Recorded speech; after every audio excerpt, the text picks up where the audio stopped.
Today's video is going to be a quick one, but it's something I think everybody should know, and that is what is under the hood of a car. First thing we gotta do is find the latch. All cars are different. For me, my latch is right here underneath all my controls on the left-hand side. Just gonna do a quick pull. You'll hear a pop. All right, then we have to reach under here, find a little latch, and the hood goes up. Now some of these will stay up on their own, some of them don't. In my case, we have a nice little hood prop here. It goes right there. Now the hood's open. All right, so this was the little latch we just opened here, and I reached my hand under, right there.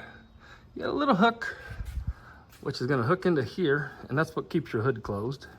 Then my hood prop, little bar, goes right across here.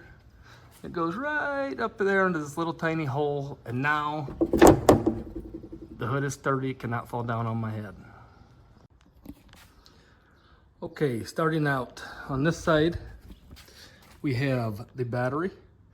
The battery is responsible for starting the car, powering up your accessories.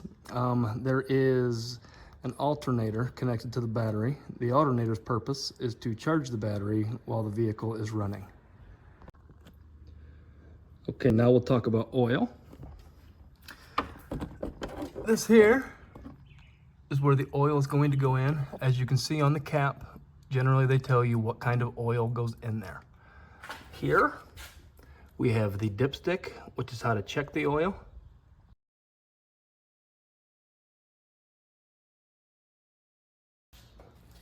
All right, first things first, whenever you check your oil, you're gonna need to check it when the oil is hot.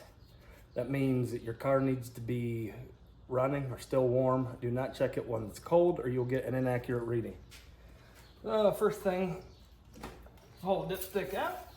You're gonna wipe off, get yourself an old rag or something, wipe the dipstick off, put it back in here.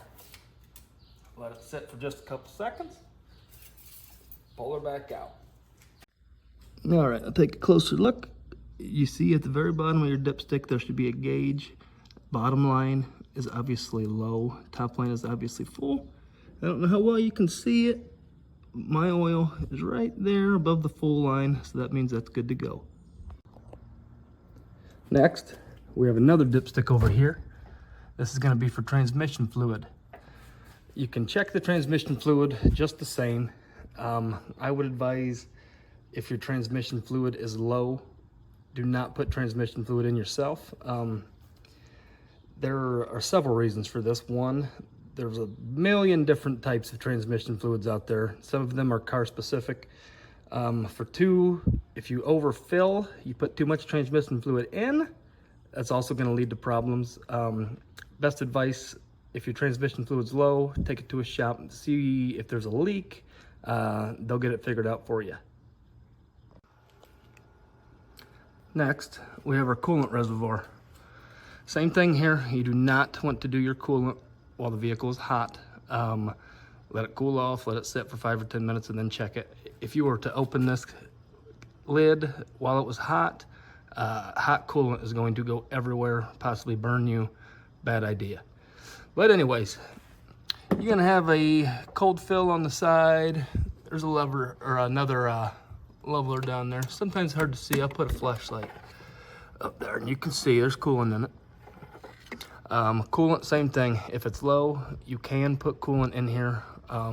However, coolant is not disposable, meaning if your coolant is low, there's a leak somewhere. It does not just disappear.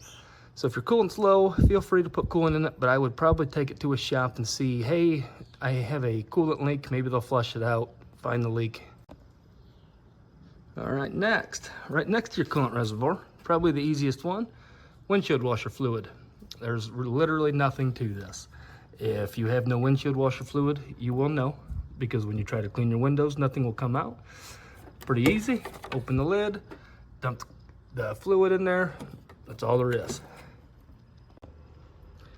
Next, over here, we have brake fluid. Same thing. You do not want to check this while it's hot. Let it be cool. If it is low, you're more than welcome to put brake fluid in it, but there is a leak somewhere. This stuff does not just disappear. So you're probably gonna wanna call a mechanic. Last but not least, we're just gonna take a little quick look at this belt here. It's called a serpentine belt, and this controls a lot of what's under this hood. If this belt breaks, there's about 15 different things that it controls. So the first thing I do, I'm just looking, making sure I don't see any cracks, creases. You can give a little tug, make sure it's not loose. That's all there is to a serpentine belt.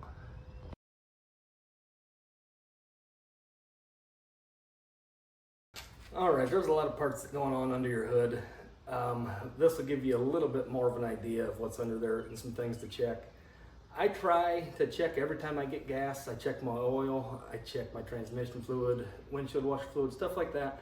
It takes about 4 or 5 minutes, and if you notice something is low, it is going to save you a lot of money in the future.